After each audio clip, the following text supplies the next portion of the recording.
In this video, I will show you how to remove duplicated numbers from this list. So here you see they are the same, and this is number 3, and this is also number 3, and there are triple number 5 here. Okay, so we're going to remove this, and I'll show you the simplest way to do it.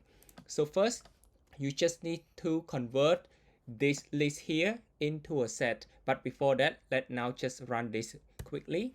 So here, this is the result, right? Exactly the same, whatever that we store in this variable. Now let's turn this into a set, okay?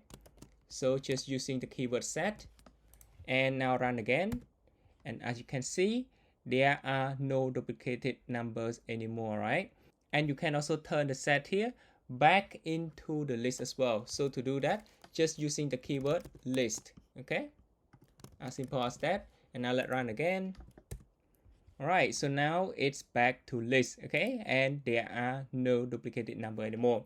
So the difference between list and set, right? So lists are order, okay? So lists are 0 base index. So the first index in the list start from number 0. On the other hand, sets, they are unordered, they are unindexed. So the key difference between these two are sets cannot contain duplicates. So that's why when we turn this, okay, when we convert from list to set, that's why we see no duplicates at all. So that's how you remove duplicates from the list.